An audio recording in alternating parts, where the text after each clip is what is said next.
Namo Buddhaya. Sahabat sedharma dimanapun Anda berada, pada kesempatan yang sangat baik ini saya memulai 30 hari ke depan untuk membahas Dharma dalam rangka menyongsong Waisak yang ke-2568 tahun Buddhis, yang nanti Waisak jatuh pada tanggal 25 Mei tahun 2024. Sahabat sedharma yang berbahagia,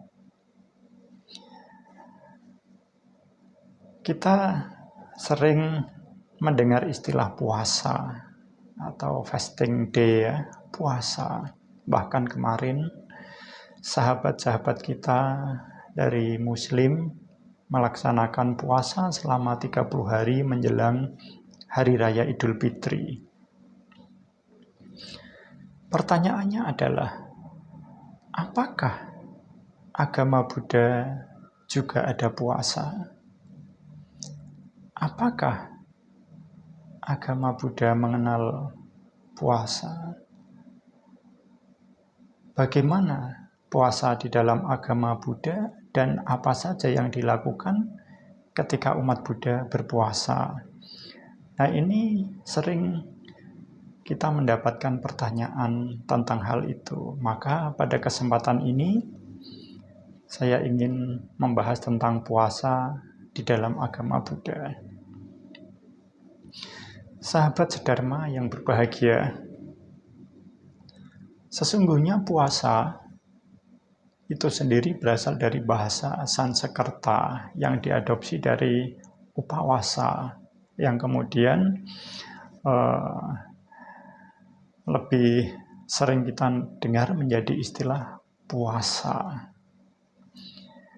Nah, upawasa ini di dalam Weda banyak dijelaskan, diartikan juga dari kata upo dan wasa, juga diartikan sebagai upawasa untuk hari pengorbanan soma. Itu di dalam Weda ya, sahabat sedharma. Nah, upawasa itu sendiri ada yang menjelaskan bahwa berasal dari kata upo atau mendekat, dan wasa itu maha agung, jadi mendekat yang agung. Atau juga ada yang menjelaskan bahwa mendekat dan hening. Nah, bagaimana di dalam agama Buddha? Di dalam agama Buddha lebih dikenal dengan istilah uposatha. Nah, uposatha itu sendiri diartikan sebagai hari puasa di dalam agama Buddha. Uposatha sendiri ini banyak ditemukan di berbagai naskah Buddhis. Di dalam berbagai sutta banyak sekali menjelaskan tentang uposatha. Dan pada kesempatan ini saya hanya ingin membahas uposatha yang ada di dalam Anguttara Nikaya 841. Jadi uposatha secara ringkas. Nah, uposatha di dalam agama Buddha sendiri, Ibu Bapak Saudara, itu bisa diartikan sebagai hari Sabat atau hari puasa tadi ya. Nah, itu biasanya dilakukan pada tanggal 1, pada tanggal 8, kemudian tanggal 15, dan tanggal ke-23 di dalam penanggalan lunar. Sesungguhnya uposatha ini juga di banyak referensi disebutkan sesungguhnya berkaitan erat dengan pembacaan Patimokkha Sila oleh para bhikkhu, yakni pada saat purnama atau tanggal 15 dan pada saat bulan gelap atau di tanggal 1. Banyak sekali istilah uposatha di dalam Buddhis, bahwa uposatha juga digambarkan sebagai gajah. Uposatha di dalam Buddhis ini digambarkan dalam berbagai hal, seperti halnya nama gajah uposatha, gajah di dalam Cakkawati Mahasudassana itu. Gajah ini digambarkan memiliki kulit yang sangat putih, kokoh. Keputihannya itu 7 kali lipat. Nah, ini digambarkan sebagai gajah yang memiliki keagungan. Ini menggambarkan bahwa uposatha itu adalah sesuatu yang agung. Ada juga istilah yang lainnya, yaitu uposatha kumara. Uposatha kumara ini bahwa digambarkan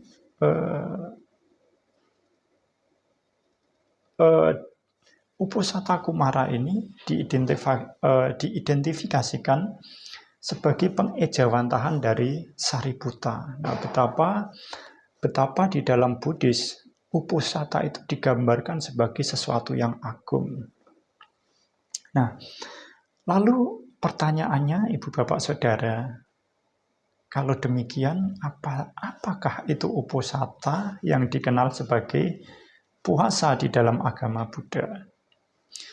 Di dalam Anguttara Nikaya, khususnya Anguttara Nikaya 841 itu ya, sahabat sedharma, sesungguhnya uposatha itu adalah cerminan perilaku para arahat.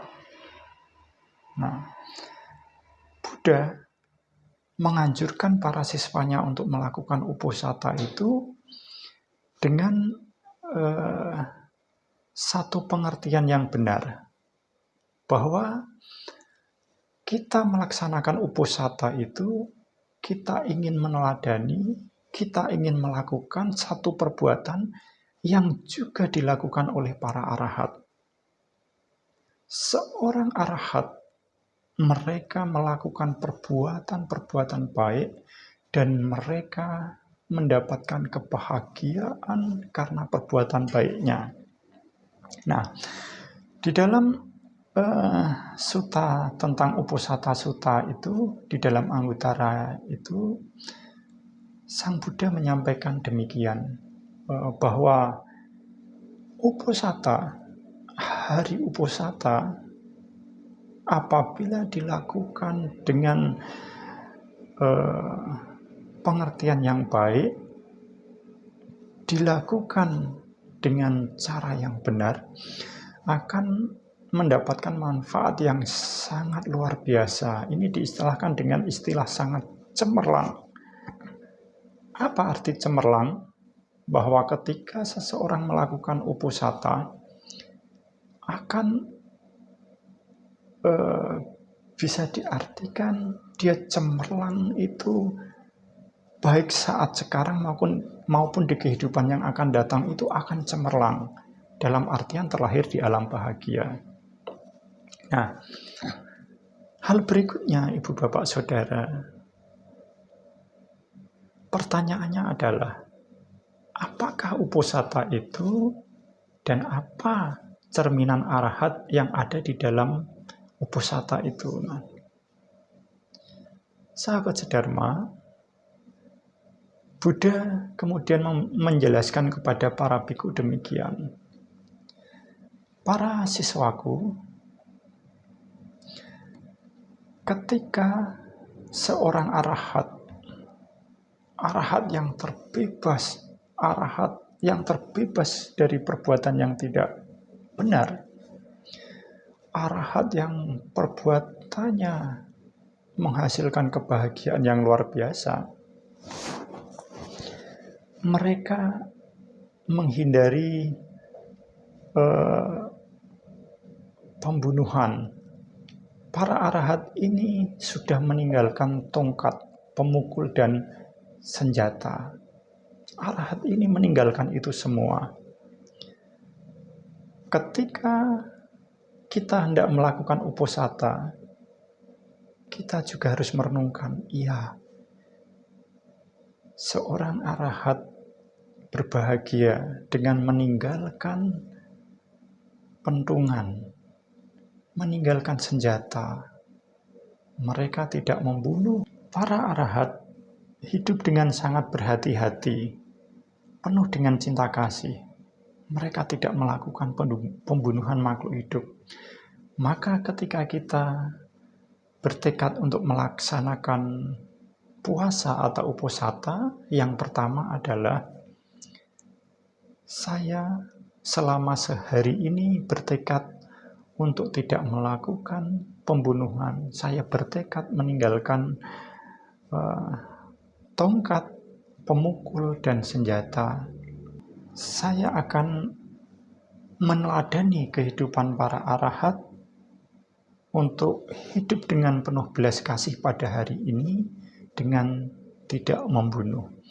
Itu adalah faktor yang pertama. Jadi di dalam uposatha itu ada 8 faktor. Itu faktor yang pertama. Yang kedua, sahabat sedharma, para arahat mereka semua sudah menghindari mengambil barang yang tidak diberikan. Para arahat hidup berbahagia dengan apa yang mereka memiliki pada saat itu. Maka ketika kita melaksanakan uposatha atau puasa, kita bertekad, saya selama 1 hari ini bertekad untuk tidak mengambil apa yang tidak diberikan. Dengan kata lain, tidak mencuri. Itu adalah faktor yang kedua. Faktor yang ketiga, para arahat mereka tidak melakukan aktivitas seksual. Para arahat mereka hidup dengan selibat. Para arahat berbahagia dengan keadaan seperti itu. Maka saya selama 1 hari ini bertekad untuk meninggalkan aktivitas seksual, hidup seperti seorang arahat, dan berbahagia seperti seorang arahat. Faktor yang keempat, seumur hidupnya para arahat tidak berkata kasar. Para arahat tidak berbohong. Para arahat mengucapkan kata-kata yang sebenarnya. Nah, ketika kita melakukan uposatha, maka kita juga meneladani sikap yang sama. Saya bertekad hari ini untuk tidak berkata kasar, tidak berbohong, tidak berdusta. Saya akan berkata dengan kata-kata yang jujur, kata-kata yang benar. Ini adalah faktor yang keempat. Lalu faktor yang kelima, kita hendaknya merenungkan para arahat seumur hidupnya menghindari minum-minuman keras, anggur, atau minuman lainnya yang memabukkan. Lalu para arahat hidup dengan kebahagiaan. Maka ketika kita uposatha sila atau puasa, kita juga bertekad selama 1 hari ini saya bertekad untuk tidak minum minuman keras, minum anggur, atau minum apapun yang memabukkan. Seperti para arahat yang hidup berbahagia dengan kehidupan seperti itu. Itu adalah faktor yang kelima. Lalu sahabat sedharma, faktor yang keenam adalah seumur hidup para arahat makan hanya sekali, tidak makan di waktu yang salah. Maka saya ketika uposatha juga hendaknya kita merenungkan perbuatan luhur yang dilakukan oleh para arahat, saya juga akan makan di waktu yang benar, tidak makan di waktu yang salah. Sahabat sedharma, di dalam Uposatha Sutta Anguttara Nikaya 841 ini disebutkan bahwa para arahat hanya makan sekali sebelum matahari, sebelum siang hari atau matahari tepat di atas kita. Nah, artinya setelah siang hari, Ibu Bapak Saudara, pada sore hari, pada malam hari, berarti para arahat itu sudah tidak memikirkan makanan, maka kita juga bertekad untuk melakukan hal yang sama. Nah, hanya saja sahabat sedharma, Wikala Bojjhanga ini mengacu kepada referensi yang lain ya, selain Uposatha Sutta di dalam Anguttara Nikaya 841 ini, bahwa makan di waktu yang tepat itu setelah matahari terbit dan sebelum tengah hari atau siang hari. Siang hari itu ditandai matahari tepat di atas kita, bayang-bayang kita tepat di bawah kita. Nah, itu diartikan tengah hari. Nah, tetapi di dalam Uposatha Sutta ini menggambarkan bahwa para arahat makan hanya sekali. Nah, di dalam puasa agama Buddha kita makan yang tepat ya setelah matahari terbit dan sebelum tengah hari atau sebelum matahari itu melewati persis di atas kita. Itu adalah faktor yang ke-6, sahabat sedharma. Nah, lalu faktor yang ke-7 adalah seumur hidupnya para arahat ini menghindari untuk menari-nari, menyanyi, bermain musik instrumental dan sebagainya. Juga para arahat menghindari untuk menonton pertunjukan-pertunjukan yang tidak layak. Para arahat tidak menghias diri, tidak bersolek. Para arahat tidak mempercantik diri dengan kalung, dengan wewangian, ya, dengan bunga-bunga, dengan salep, wewangian dan sebagainya. Maka ketika kita melakukan uposatha atau puasa, kita juga meneladani cara yang sama. Inilah faktor yang ke-7. Dan faktor yang ke-8, yang terakhir, sahabat sedharma, bahwa seumur hidup para arahat sudah meninggalkan atau menghindari tidur di tempat yang tinggi atau mewah. Para arahat tidur atau berbaring di tempat yang rendah, bahkan kadang di tempat jerami. Nah, ketika kita puasa atau uposatha sila, maka kita meneladani kehidupan luhur para arahat yang hidup atau tidur dengan di tempat yang sederhana, yang tidak mewah dan tidak tinggi. Kenapa? Karena tidur di tempat tinggi itu identik dengan kemewahan. Para raja pada waktu itu hidup di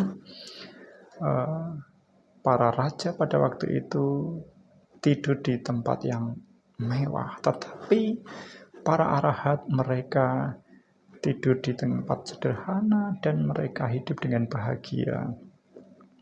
Nah, itulah Ibu Bapak Saudara, sahabat sedharma dimanapun Anda berada, 8 faktor yang dilatih ketika kita menjalankan puasa di dalam agama Buddha atau Uposatha Sila menurut Uposatha Sutta di dalam Anguttara Nikaya 841. Di kesempatan lain, saya akan membahas tentang 3 tingkatan puasa di dalam agama Buddha, tetapi pada kesempatan ini kita hanya membahas Uposatha Sutta dalam Anguttara Nikaya 841, bahwa Uposatha atau puasa di dalam agama Buddha sesungguhnya adalah kita meneladani kehidupan para arahat, bahwa para arahat seumur hidup menjalankan 8 faktor kehidupan mulia yang mendatangkan kebahagiaan.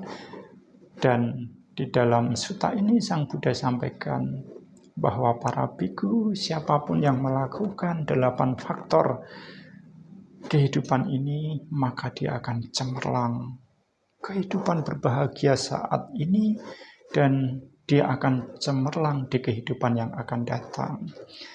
Semangat menjalankan Uposatha selama sebulan menyongsong Waisak.